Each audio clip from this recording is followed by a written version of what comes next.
అడగండి నేను చెప్తా. అది రీఛార్జ్ల గురించి ఏదో చెప్తున్నారు కదా. రీఛార్జ్ గురించా? అంబానీ అంటారు కదా, వాడి కన్నా అడుక్కున్నవాడు బెస్ట్. ఎందుకంటే వాడు కూడా రీఛార్జ్ చేసుకుని ఆ డబ్బులు అంబానీ మొన్నటిదాకా ఎంత ఉంది రీఛార్జ్? 200 ఉంటుంది. ఇప్పుడు అంతా 350 రూపాయలు కూడా కాదు, 40 రూపాయలు. అది కూడా అడుక్కునేవాడు కూడా వేసుకున్నాడు. ఒరే ఏరియా కదరా, నువ్వు ఏరియాకి రాకరా, ఆ ఏరియాకి వస్తాను నేను చెప్తున్నాడు. అంటే ఆడుకున్న డబ్బులు కూడా ఆడు కొడుకు పెళ్లి చేసుకుంటాకి వాడికి పొట్ట గుద్ద పెంచుకున్నాడు మా డబ్బులతో అంతే. కానీ వాళ్ళ కుక్క కూడానంట కొన్ని కోట్లంట. కుక్క బిస్కెట్లు కూడానంట. కుక్కకి మినిమం నెలకు వచ్చంట 2 లక్షలు అవుతుందంట. ఆ డబ్బులు కూడా మావేగా. ఒక విషయం చెప్పి అమ్మాయి కంటే అడుకునే బెస్ట్ నా దృష్టిలో. ఎందుకంటే వాడు సొంపుతాలు కొడుకు పెళ్లి అంతా పేదవాడు అయినా కొడుకు పెళ్లి గ్రాండ్ గా చేశాడు. మళ్ళీ వాళ్ళకి పెట్టాడు. అన్నం ఎవరికైనా పెట్టాడా? ఆడు బంగారు బిస్కెట్లు తింటాడు కదా, సహించదబ్బా. చచ్చిపోయినప్పుడు 6 అడుగుల నేల కూడా ఇది కాదు, గుర్తు పెట్టుకో అంబానీ. మరి కొడుకు కోటీశ్వరుడు. కోటీశ్వరుడే కదా. ఆ బట్టతల మీద హెయిర్ తెప్పించుకో చూద్దాం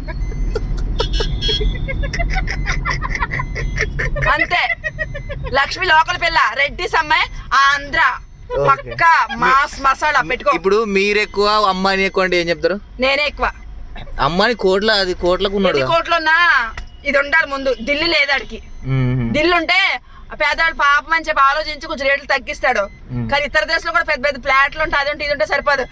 ఇది అంత ఇంత ఎలా ఉంటే సరిపోదు. మనసు కూడా ఇంత ఎలా ఉండాలి. ఆయనకి మనసు లేదు, మనసు అంత ఇరుకుగా ఉంది. ఫ్లాట్ ఏమో బారు, మనసేమో ఇరుకు. ఇప్పుడు ఈ వీడియో అమ్మాయిని చూస్తే మీరు ఏం చెప్తారు? ఏం చెప్తానో, నాకేనా పెడుతున్నాడా పోతున్నాడా? లేకపోతే 1 లక్ష రూపాయలు ఇమ్మను ఇస్తాడా? ఇవ్వడుగా.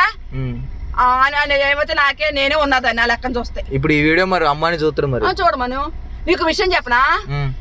ఒక్క రోజు పనికి వెళ్తే, నేను హోటల్లో పని చేసినాకి వెళ్ళినప్పుడు అప్పట్లో 350 రూపాయలు వచ్చి ఎన్నింటికి? సాయంత్రం 6ంటికి వెళ్తే నైట్ 12ంటికి వచ్చేదాన్ని. అంత కష్టపడి సంపాదించితే అప్పుడు ఆ రీఛార్జ్ చేయించుకోవాలి. ఇప్పుడు నేను ఆ డబ్బులు కూడా వాడే దెంగి తింటుంటే మేమేమైపోవాలి. అందుకని నేనే గ్రేట్ అంబానీ కన్నా. నా పిల్లల్ని నా సొంత ఖర్చుతో నా చెమట ఊర్చి నా పిల్లలు పెంచుకున్నా, నా మొగుడు లేకపోయినా. అప్పుడు నేనే కదా గొప్ప అంబానీ కన్నా. ఆడేమో సంపాదించిన ఆ తాత మొత్తాలు సంపాదించిన ఆస్తో బతుకుతున్నా. దాన్ని రెట్టింపు చేసుకుంటూ రత్త మసాలా పిండి పిప్పి చేసి